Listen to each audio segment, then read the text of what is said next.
My name is Laura. I am 36 years old, and I live in a quiet apartment in the city. It happened at exactly 4:15 p.m. That was the minute my family finally broke me. We were gathered in the dining room of the old lake cabin. It was supposed to be a celebration, but for me, these gatherings were always a test of endurance. My 6-year-old son, Jacob, sat at the table. He was smiling, looking down at the watercolor painting he had just finished. He was so proud.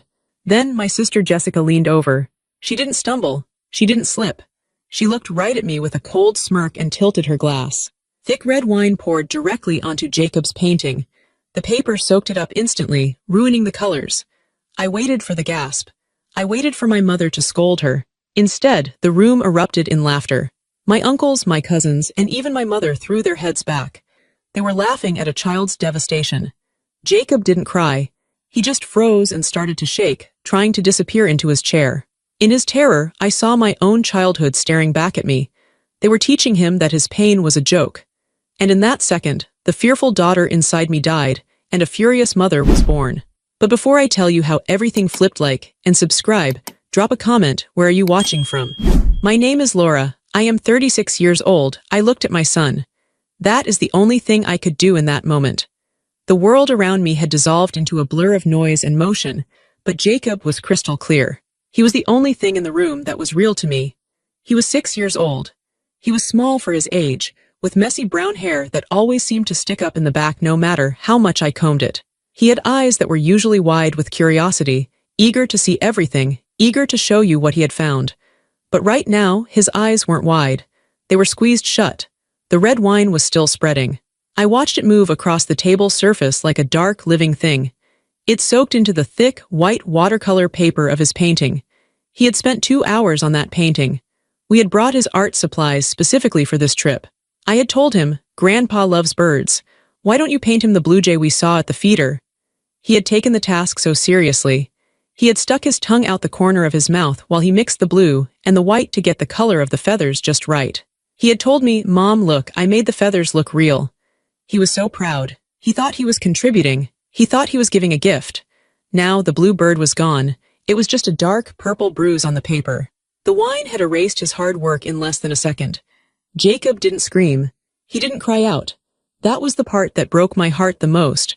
That was the part that made my stomach turn over with a sick, heavy dread. Most 6-year-olds would scream if someone poured a drink on their art. They would throw a tantrum. They would stand up and shout, "Hey, you ruined it." They would look at their mother and demand that she fix it. They would demand an apology. They would act like children who believe the world is fair. Jacob did none of those things. He sat very still. He was so still he looked like a statue. His hands were in his lap, hidden under the edge of the table. I couldn't see them, but I knew they were clenched into tight little fists. I saw the tension traveling up his small arms. I saw his shoulders hunching up toward his ears. He was curling his chest inward, collapsing his ribcage. It was a physical transformation. One moment, he was a happy boy occupying his space at the table. The next moment, he was trying to fold himself into a tiny box where no one could see him. He was trying to disappear. I stared at him, and time seemed to slow down. I could see every detail. I saw the way his skin seemed to pale, the color draining out of his cheeks until he looked sickly and gray. I saw his lower lip trembling. He caught it between his teeth. He bit down on it. He bit it so hard I was afraid it would bleed. He was using the physical pain of biting his lip to distract himself from the emotional pain of the humiliation. He was locking it in. He was swallowing the scream. I knew that posture. I knew it better than I knew my own face in the mirror. I had sat exactly like that at this very same dining table 20 years ago. I had sat like that 100 times. A memory flashed in my mind, violent and bright. I was 10 years old. It was Thanksgiving. The table was set with the good china, the gold-rimmed plates that we were never allowed to touch. I was wearing a new dress. It was velvet, a deep green. I felt pretty in it. I felt special. Jessica had been 14 then. She was angry that day because she hadn't been allowed to go to a friend's party. She was looking for a target. She found me. She had accidentally knocked my full plate of food onto the floor. The china shattered. The sound was like a gunshot in the dining room. The turkey, the gravy, the cranberry sauce, it all splattered over my legs. It ruined the green velvet dress. I remembered the heat of the gravy burning my skin, but mostly I remembered the laughter. The room had laughed then, too. My uncles had chuckled. My cousins had pointed, and my mother had sighed. She had looked at me with exhaustion as if I had done it on purpose to annoy her. "Oh, look at the mess you made," she had said. "Why are you always so clumsy? Go change, you're ruining dinner." I hadn't knocked the plate. Jessica had shoved it, but the truth didn't matter. The narrative was that I was the clumsy one, the problem child, the one who made messes. I remembered curling up in my chair before I ran to my room. I remembered biting my lip. I remembered wishing, with every ounce of my soul, that I could turn invisible. I wanted to melt into the floorboards. I wanted to stop existing, because existing meant being a target. Now I was watching my son do the exact same thing. It felt like a physical blow.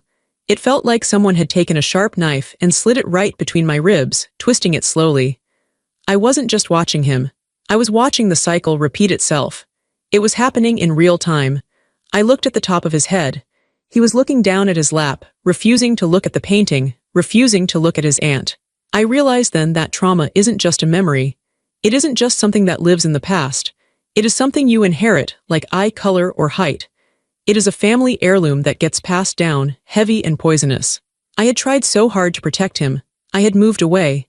I lived in a different city, 3 hours away. I limited our visits to holidays and birthdays. I read all the parenting books. I taught him to be kind. I taught him to speak up for himself. I told him his feelings mattered. But we were here, in this house, for less than 3 hours, and already he was learning the lesson I had spent my whole life trying to unlearn. He was learning that his feelings didn't matter. He was learning that when someone hurts you, the adults who are supposed to protect you will just laugh. He was learning that the truth doesn't matter, only the power dynamic matters. He was learning that hiding is safer than crying. The laughter around the table was starting to die down, settling into little chuckles and snickers. It was the sound of a group of people who were comfortable with cruelty. They didn't see a boy in pain. They saw a slapstick comedy moment. They saw a mess. But the silence coming from my son was the loudest thing in the room. It was a heavy, suffocating silence. It pressed against my ears. I watched a single tear leak out from his squeezed-shut eyelid. It was shiny and round. It rolled slowly down his cheek, tracking through the dust he had picked up playing outside earlier. He felt it. He reacted instantly. He quickly wiped it away with his shoulder, moving his head in a sharp, jerky motion. He was terrified that someone would see it. He knew, instinctively, that if they saw him cry, they would laugh harder. He knew that tears were blood in the water for sharks like my sister. He was ashamed. That was the worst part.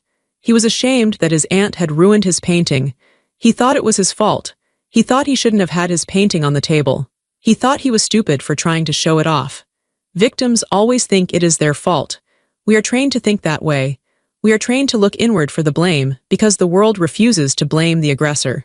I looked at his trembling chin. It was so small. It was the chin of a baby, really. He was still a baby. I thought about all the times I had held him when he had a nightmare.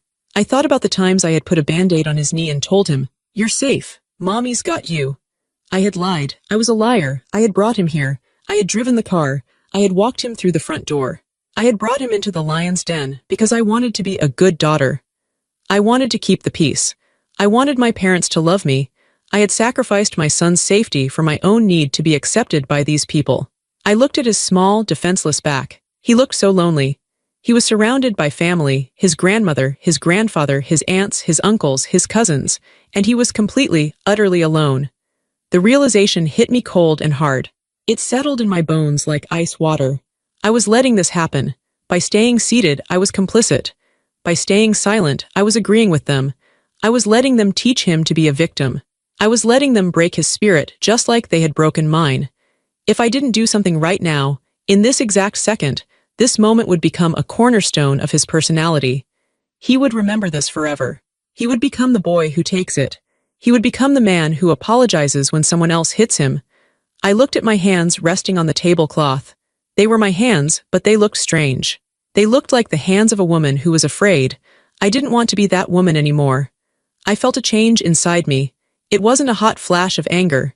It wasn't a scream building in my throat. It was something colder. It was something heavier. It was a solid weight settling in my stomach. It was the death of hope. For years, I had hoped they would change. I had hoped Jessica would grow up. I had hoped my mother would finally see me. I had hoped that if I was just nice enough, quiet enough, successful enough, they would treat me with respect. I looked at Jessica's smirk. I looked at the wine dripping onto the floor. They were never going to change. This was who they were. They were people who broke things and laughed, and I was done being the glue. I looked at Jacob one last time, memorizing the pain on his face. I needed to remember it. I needed to burn that image into my mind so I would never, ever back down again. I needed to see his humiliation so I could find the strength to cause a scene. We are taught that causing a scene is bad. We are taught that making people uncomfortable is the worst sin a woman can commit. But looking at my son, I realized there was a worse sin. The worst sin is letting your child believe he deserves to be treated like garbage. I took a deep breath. I could smell the wine. It smelled sour. I could smell the roast beef my mother had cooked. It smelled heavy and greasy. I placed my feet flat on the floor. I felt the solid wood beneath my soles. I engaged the muscles in my legs. I was going to stand up. And when I stood up, I was going to burn this whole false piece to the ground. The boy hiding in the chair needed a hero. He didn't need a polite mother. He didn't need a peacekeeper. He needed a warrior. I looked at the back of his neck, so vulnerable and exposed. I see you, Jacob, I thought. I see you hiding. But you don't have to hide anymore. Because I am about to make sure everyone in this room sees you. The silence in my head ended. The noise of the room faded away. There was only me, my son, and the enemy across the table. I prepared to move. The wine was dripping off the edge of the table now. Drip, drip, drip. It landed on the hardwood floor. That sound seemed to snap my mother, Susan, into action. But she didn't move toward Jacob. She didn't reach out to hug her grandson. She didn't turn to Jessica to scold her. She grabbed a stack of napkins. Oh dear, my mother chirped. Her voice was bright and fake. It was the voice she used when guests were over and she wanted to pretend everything was perfect. What a mess. Let's get this cleaned up. She rushed over to the table and started dabbing frantically at the wine puddle. She was wiping the table, not the tears on my son's face.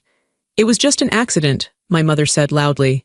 She looked around the table, making eye contact with everyone, daring them to disagree.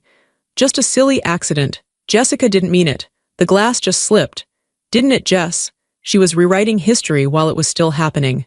We all saw Jessica pour it. We all saw the smirk. But my mother was painting over the truth, just like she was wiping up the wine. Jessica sat back in her chair. She looked relaxed. She held her empty wine glass loosely in her hand. She didn't look sorry, she looked satisfied. Oops, Jessica said. She didn't even try to sound sincere. She grinned, a tight, cruel curving of her lips. I guess I'm just clumsy today. The kid shouldn't have had his toys on the dinner table anyway. It wasn't a toy. It was a gift for his grandfather, but that didn't matter to her. See, my mother said, scrubbing a stain on the wood. She feels terrible, it's fine. Jacob, honey, don't worry. We can get you more paper later. Don't make a fuss. Don't make a fuss. That was the family motto. That was the rule that ruled our lives. You can be hurt, you can be bleeding, you can be humiliated, but you must never make a fuss. I looked around the table at the others. My Uncle Bob was chewing on a roll, looking at his plate.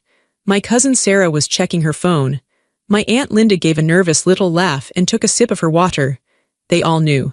They knew Jessica did it on purpose. Jessica had been doing things like this for 30 years.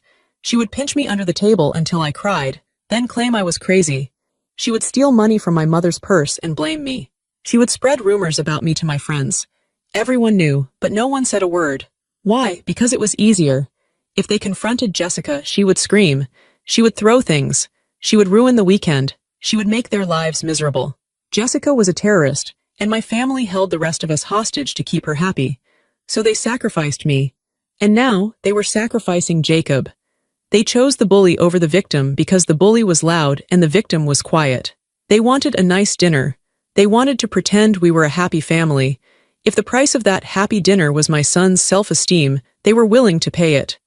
It's just a painting, Uncle Bob mumbled, trying to be helpful. He can paint another one. Exactly, my mother said, relieved. She bundled up the wet, wine-soaked napkins. All gone, no harm done. Let's serve the cake.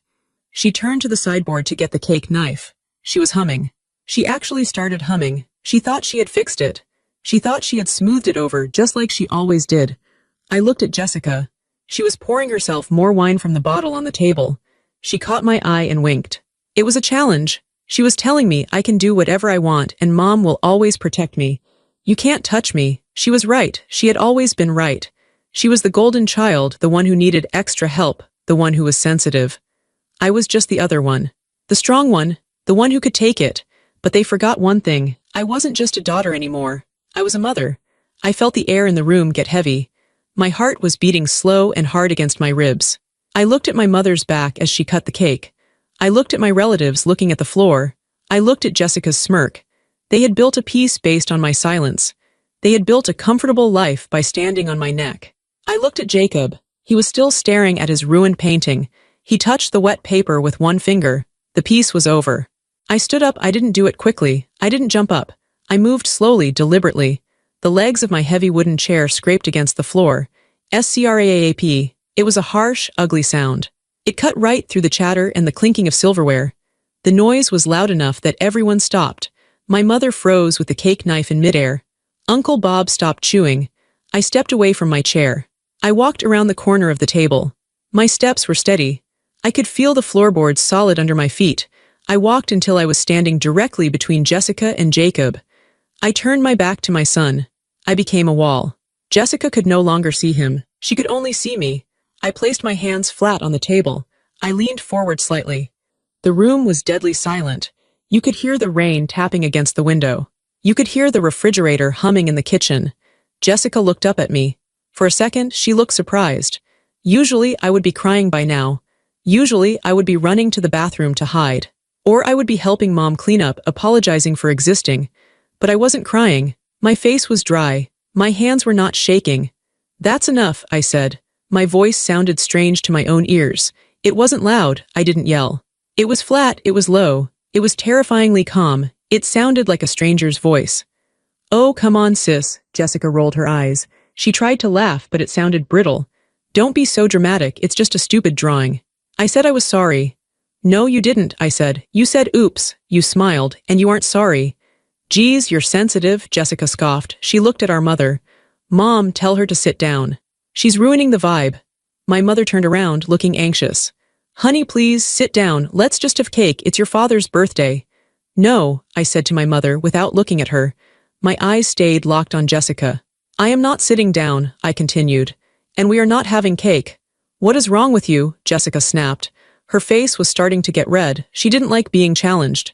"You think you're better than me. You come here with your perfect kid and your perfect job and you judge me." "I don't judge you, Jessica," I said. "I survive you, but I am done surviving." I picked up the bottle of wine from the table. It was the expensive bottle my husband and I had brought as a gift. It was still half full. Jessica's eyes went wide. She flinched, pulling back. She thought I was going to hit her. She thought I was going to pour it on her. I didn't. I wasn't her. I set the bottle down on the other side of the table, out of her reach. "You are a bully," I said. I spoke the words clearly, like I was stating a fact about the weather. "You are 40 years old and you get pleasure from hurting a 6-year-old boy. You are cruel and you are small." "Shut up." Jessica slammed her hand on the table. "No," I said. "I have been shutting up for 30 years. I shut up when you cut my hair while I was sleeping. I shut up when you stole my college fund. I shut up when you ruined my wedding reception." I took a breath. The air felt clean in my lungs. "I kept the peace," I said. "I thought if I was quiet enough, if I was good enough, you would stop. But you never stop. You just find new people to hurt. And today you picked the wrong person." My mother rushed forward. "Stop it, both of you. This is a family." I turned my head slowly to look at my mother. "No, Mom," I said. "This isn't a family. This is a hostage situation, and you are the one holding the keys." My mother gasped. Her hand flew to her mouth. She looked like I had slapped her. I turned back to Jessica. She was seething, her mouth opening and closing, looking for a weapon, looking for something to say that would hurt me. She was scanning my face for a weakness. She couldn't find one. I felt a strange sensation in my chest. It was power. Not the loud, explosive power of anger, but the quiet, unshakable power of the truth. I had nothing left to lose. I wasn't afraid of her anymore. She was just a sad, mean woman with wine stains on her teeth. "You will never speak to my son again," I said. "You will never look at him. You will never be in the same room as him. This is the last time you ever see us." "Good," Jessica screamed. "Get out, no one wants you here anyway, right, Dad?" She looked past me toward the head of the table. She looked for her ultimate protector, our father. "Dad, tell her to get out," Jessica demanded. We all turned to look at the end of the table. My father, David, was a quiet man. He was big, with broad shoulders from years of working construction, though now he was retired and his back was bent. He had spent his life working hard, paying bills, and staying out of the arguments. For as long as I could remember, he had practiced avoidance. When Jessica screamed, he went to the garage. When my mother cried, he went for a drive. He was a good man, but he was a passive man. He let my mother run the emotional side of the house. He let her enable Jessica because he didn't want to fight the war. He had been sitting silently through all of this. He hadn't laughed when the wine spilled, but he hadn't helped either. He had just stared at his plate, his face gray and tired. Now he stood up. He moved heavily, like he was carrying 100 pounds of concrete on his back. He didn't look at Jessica. He didn't look at me. He walked over to the kitchen sink. The room was silent again, watching him. We didn't know what he was doing. He reached for the bottle of yellow dish soap. He squirted a dollop onto his left ring finger. He began to twist his gold wedding band. My mother made a small, high-pitched noise. "David, what are you doing?" He didn't answer. He worked the ring over his knuckle. It was tight.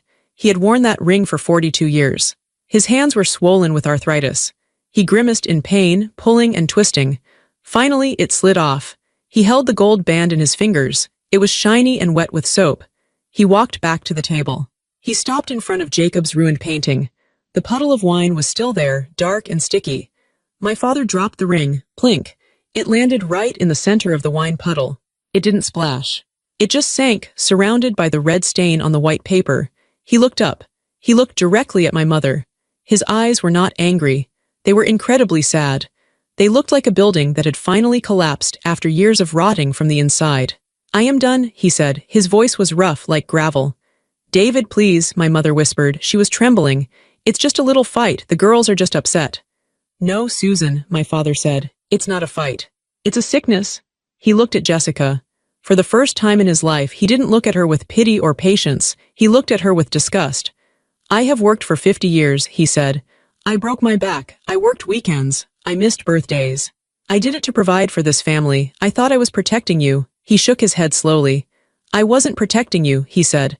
"I was funding you." Jessica scoffed, trying to regain control. "Oh, here we go, the martyr speech. Give it a rest, Dad."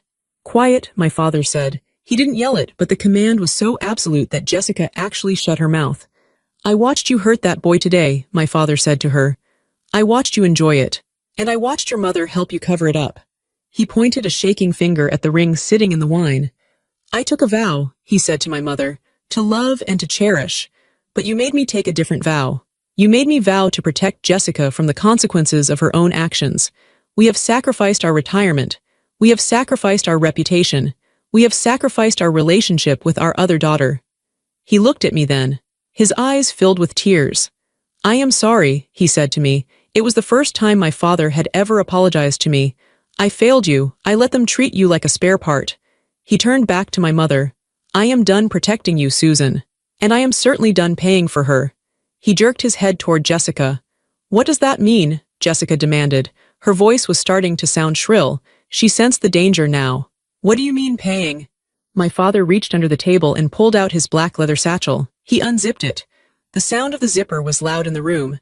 He pulled out a black ledger. It was an old-fashioned accounting book. I recognized it. It was the book he used to track his construction jobs.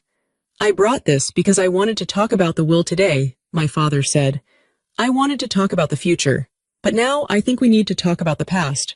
He opened the book. The pages were covered in his neat, small handwriting, columns of numbers, dates, notes. "I kept track," he said. "Every time you asked for money, Susan. Every loan, every emergency. Every time Jessica needed bailing out." He looked at Jessica. "You think you're a victim," he said. "You think the world is hard on you, but the truth is you have never lived in the world. You have lived in a fantasy land that I paid for." He slammed his hand down on the open book. "The fantasy is over." The sound of my father dropping his wedding ring into the puddle of wine echoed in my ears.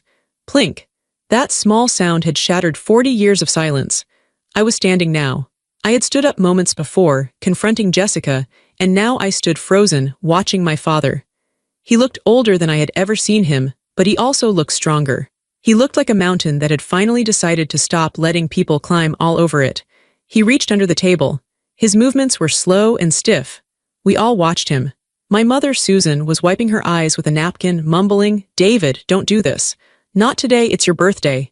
"It is my birthday," my father said. His voice was gravel. And for my birthday, I am giving myself the truth. He pulled out a black leather satchel. It was worn at the corners. I knew that bag. He took it to every job site. He kept his blueprints and his contracts in there. He placed it on the table, right next to the ruined painting. The zipper was loud in the quiet room. He reached inside and pulled out a book. It wasn't a digital tablet or a phone. It was an old-fashioned black ledger with a hard cover and red corners. The kind accountants used 30 years ago. He opened it. The spine cracked. I have been keeping this book for 22 years, my father said. He didn't look up. He ran his thick, calloused finger down the first page. I started it the year Jessica dropped out of college the first time. Jessica scoffed. She crossed her arms, trying to look bored. Oh, great, the book of Dad's grievances. Are we going to hear about how much my braces cost again? No, my father said. Braces are for children. This book is for adults. He looked at my mother. Susan, you told me the money for the new roof on the cabin in 2015 cost $12,000. My mother froze. She stopped wiping her eyes. I don't remember the exact amount, David. That was years ago. I do, my father said, because I called the roofer last week. The roof cost $6,000. You wrote a check for $12,000. He looked at Jessica. Where did the other $6,000 go, Jessica? Jessica rolled her eyes. How should I know? Maybe Mom bought groceries. August 14th, 2015, my father read from the book. Check number 402, cashed by Jessica Miller, $6,000. He looked up. His eyes were cold blue steel. You told us you needed it for a business investment, my father said. You said you were starting a jewelry line. We never saw any jewelry. We never saw the money again. It failed, Jessica snapped. Businesses fail, Dad. You should support my dreams. I supported your vacation to Cabo, my father corrected her. That's where you went. I saw the photos on Facebook. You thought I didn't know how to use the computer. You were wrong. He turned the page. The paper made a crisp, dry sound. 2018, he read. Mom said she needed $4,000 for dental surgery. She didn't have surgery. You had a credit card bill from Nordstrom. 2019, he continued. Mom withdrew $5,000 from the emergency fund. She said the car transmission died. The car was fine. You needed a deposit for a new apartment because you got evicted. The room was getting smaller. The air was getting thin. I watched my mother. She was shrinking into her chair. She wasn't looking at Dad. She was looking at the tablecloth, her face pale and patchy. She had been lying to him for decades. She had been siphoning off their life savings to fund Jessica's lifestyle, and she had lied to his face every single time. I looked at the ledger. It was thick. There were hundreds of pages. I tracked it all, my father said. Every lie, every stolen dollar. I wrote it down. I don't know why. Maybe I was waiting for you to stop. Maybe I was waiting for Susan to tell me the truth. He looked at my mother with profound disappointment. You never did, he whispered. You just got better at lying. I did it for her, my mother cried out. She needed help, David. She's not strong like you and your other daughter. She needs help. She needs a job, my father said, and she needs to grow up. Is that it? Jessica yelled. She stood up, slamming her hands on the table. The wine glasses rattled. You kept a stupid book, so what? I borrowed some money. I'll pay it back when I make it big. You're so petty. Sit down, my father said. No, Jessica screamed. I'm leaving. You're ruining everything. I said sit down, my father roared. I had never heard him yell like that. It was a command that shook the walls. Jessica sat down. She looked genuinely frightened for the first time. I haven't got to the last entry, my father said. His voice dropped low again. It was shaking now. The entry from 3 years ago. The room went dead silent. Even the rain seemed to stop. I saw my mother's eyes go wide. She shook her head frantically at him. David, no, please, not that, you promised. I promised to protect the family, my father said. But you two are not the family anymore. You are the cancer eating it alive. He looked at me. Do you remember when Jessica went to study art in Europe for 6 months 3 years ago? I nodded. Yes, we threw her a going-away party. She didn't go to Europe, my father said. He turned the ledger to the last page. He pointed to a figure circled in red ink. $174,000. I gasped. Dad, what is that? That is the price of a hush money settlement, my father said. Jessica was white as a sheet. She looked like she was going to be sick. She was drunk, my father said, speaking to me but looking at Jessica. It was 2 a.m. She was driving your mother's car. She hit a parked car.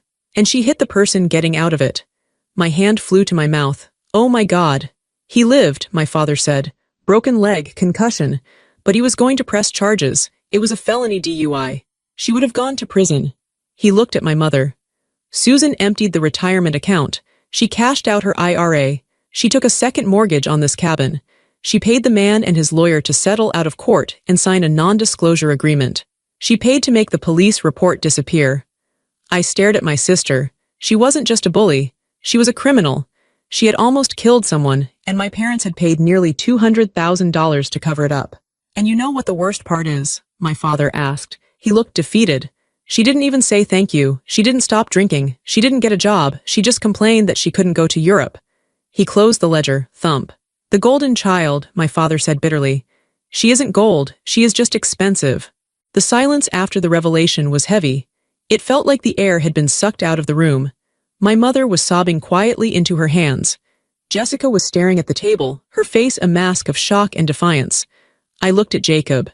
He was still watching the adults, his eyes wide. He didn't understand the money, but he understood the tone. He knew the dynamic had shifted. The scary aunt wasn't scary anymore. She was just in trouble. My father stood up straighter. He took a deep breath, and I saw the resolve harden in his face. He picked up his phone from the table. "What are you doing?" Jessica asked. Her voice was small now.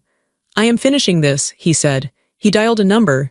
He put it on speaker. "First National Bank, how may I help you?" The automated voice chirped. "Connect me to fraud services," my father said clearly. "David," my mother shrieked. "Stop. What are you doing?" "I am reporting the cards stolen," my father said calmly. "Because they were. You gave her my card, Susan. I didn't authorize that." He looked at Jessica. "And I am freezing the joint accounts."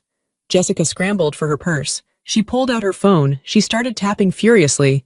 "You can't do that," she yelled. "I have bills. I have rent due next week." "Not my problem," my father said.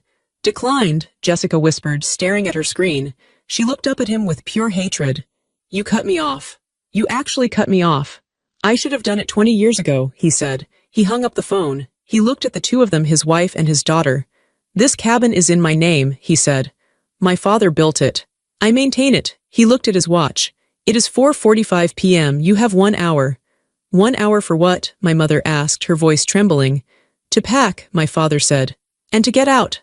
"David, you can't be serious," my mother pleaded. She reached for his hand, but he pulled it away. "It's raining. Where will we go? Jessica's apartment is." "Well, she's behind on rent. She can't go there." "Then she can go to a shelter," my father said. "Or she can go to a friend, or she can go to hell, I don't care." "And me," my mother whispered. "I'm your wife."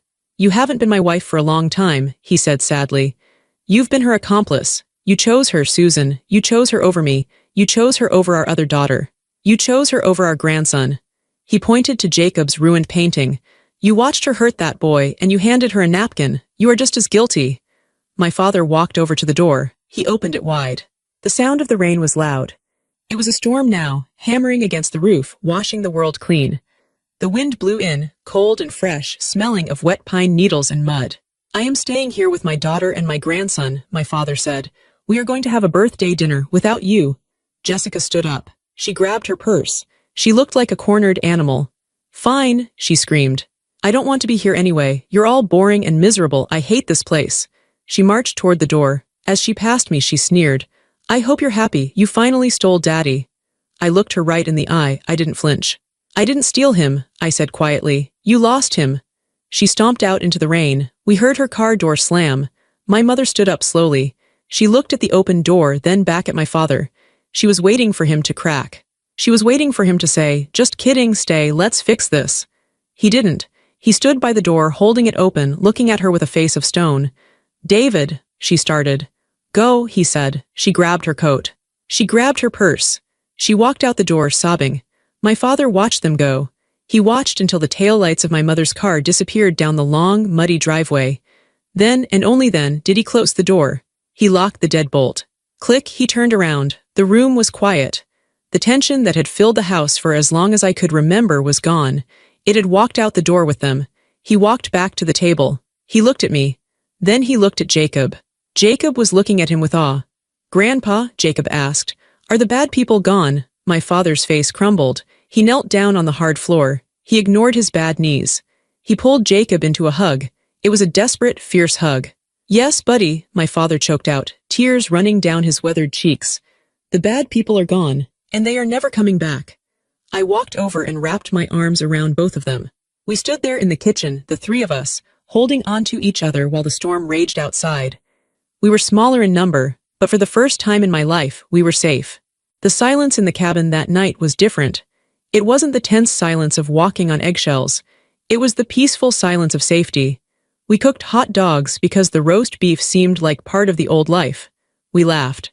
My father showed Jacob how to make a fire in the fireplace. But while we were safe, the storm for Jessica was just beginning. I found out later what happened that night. Small towns talk, and my sister had never been subtle. She had driven to the nearest gas station. She tried to fill up the tank.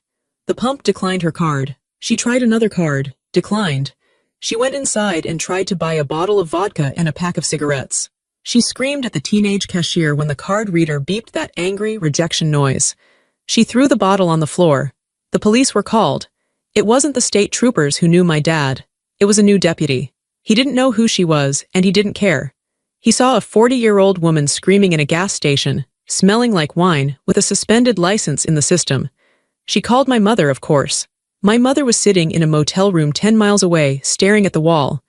My mother tried to transfer money. She couldn't. The accounts were frozen. For the first time in her life, Jessica called for help, and the line was dead. Her power had never been real. It was rented. It was leased on my father's credit and my mother's guilt. She walked around like a queen, treating people like dirt, because she had a safety net woven out of money she didn't earn. Now the net was gone, and she was hitting the concrete. She spent the night in a holding cell. No one bailout her out. My father turned his phone off. I blocked her number. The next morning, the reality set in. She had no apartment. She hadn't paid rent in 3 months, and without Dad's emergency checks, the landlord began eviction proceedings immediately. She had no car. My father reported it as unauthorized use, and since the title was in his name, the police impounded it. She was stripped bare. I saw her a week later. I was in town picking up groceries with Dad. We were stopped at a red light. I saw a woman walking on the sidewalk. She was wearing expensive boots, but they were scuffed and muddy. She was dragging a suitcase with a broken wheel. It was Jessica. She looked tired. She looked old. The arrogance was gone from her posture. She wasn't strutting. She was trudging. She looked up and saw us. Our eyes met through the glass. I waited for the finger. I waited for the scream. She just looked at me. Her eyes were empty. She looked away and kept walking. She was just a person now. Just a regular, struggling person who had burned every bridge she had ever crossed. I didn't feel happy. I didn't feel sad. I just felt nothing. The fear was gone. She couldn't hurt me anymore. She was just a ghost of a childhood I was finally leaving behind. It is amazing how much life can change in 6 months when you cut out the infection. I moved into the cabin with Dad for the summer. It was supposed to be temporary, but it felt right. We spent the days fixing up the place. We replaced the roof, and this time we paid the roofer directly. Jacob blossomed. That is the only word for it. He used to be a shy kid. He used to apologize if he spilled water. He used to ask permission to speak. Now he was loud. He ran through the woods with a stick, pretending to be an explorer. He tracked mud into the kitchen, and my father just laughed and handed him a broom. One afternoon, I was in the kitchen making lemonade. I looked out the big window. My father was sitting on the porch bench. Jacob was sitting next to him. Dad had bought him a real easel and a set of professional acrylic paints. No watercolors, Dad had said. We want something that lasts. They were painting the lake. My father, with his big, arthritic hands, was showing Jacob how to blend the green of the trees into the blue of the water. Jacob made a mistake. His brush slipped and he made a big black smudge in the middle of the sky. I held my breath. Old habits die hard. My muscles tensed, waiting for the criticism. Jacob looked at the smudge. Then he looked at his grandpa. Oops, Jacob said. My father didn't yell. He didn't sigh. He didn't grab a napkin. That's not a mistake, my father said softly. That's a storm cloud, see. If you add a little gray here, it looks like rain coming in. Jacob smiled. He dipped his brush in the gray. Yeah, a big storm. Exactly, Dad said. You can fix anything on a canvas, Jacob. You just have to keep painting. I put the lemonade pitcher down. I had to lean against the counter because my legs felt weak. I was watching my son heal. And I was watching my father heal, too. He was being the father to Jacob that he hadn't been able to be for me because he had been too busy managing the chaos of Jessica. He was finally free to be a good man. We had built a home with no predators. There were no hidden agendas. There were no sudden explosions. There was only the smell of pine, the sound of the lake, and the safety of people who actually loved each other. The letters started coming a month after the birthday incident, as we called it. My mother wrote them. They were long, rambling letters on floral stationery. She wrote from a small condo she had rented in the city. She was working part-time as a receptionist. It was the first time she had worked in 30 years. The letters were full of guilt. "We're family. You can't just throw us away. Jessica is really trying. She's working at a mall kiosk now. She's humbled, please, David." She never apologized. She never said, "I was wrong to lie." She only said, "I want things back to the way they were." She wanted the comfort of her denial back. She wanted us to come back and play our roles so she could pretend everything was fine. I didn't read them. My father read the first one, then he bought a shredder. Every time a letter with that floral scent arrived, he didn't even open it. "We're into the machine. Aren't you curious?" I asked him once. "No," he said. "I know what it says. It says she hasn't changed." He was right. We heard about Jessica through the grapevine. She lost the mall job. She moved in with a boyfriend, then got kicked out. She was bouncing around, living the hard life she had created for herself. I hoped, in a small way, that she would find rock bottom. I hoped she would get sober. I hoped she would become a decent person, but I wasn't waiting for it anymore. Her journey was hers. My journey was here. One evening in late autumn, we were having a bonfire. The air was crisp. We were roasting marshmallows. Jacob was sitting on a log, sticky and happy. "Mom," he asked. "Yeah, bud.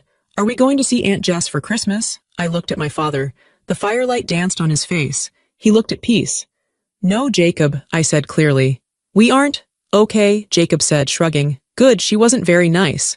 "No, she wasn't," I said, "and we don't have to be around people who aren't nice. Not ever again." I looked up at the stars. They were bright and clear above the trees. I thought about the girl I used to be, the one who hid in the bathroom, the one who bit her lip until it bled, the one who apologized for taking up space. She was gone. She had burned up in the fire of that dining room argument. In her place was a woman who knew her worth. A woman who knew that family isn't about blood, it's about respect. It's about safety. I took a deep breath of the cold, clean air. This peace cost us dearly. It cost us a mother and a sister. It cost us the illusion of a happy family history. But looking at my son's smiling face, illuminated by the fire, I knew the truth. It was worth every flame we walked through. If loving them required losing myself, letting go was survival. And we had survived.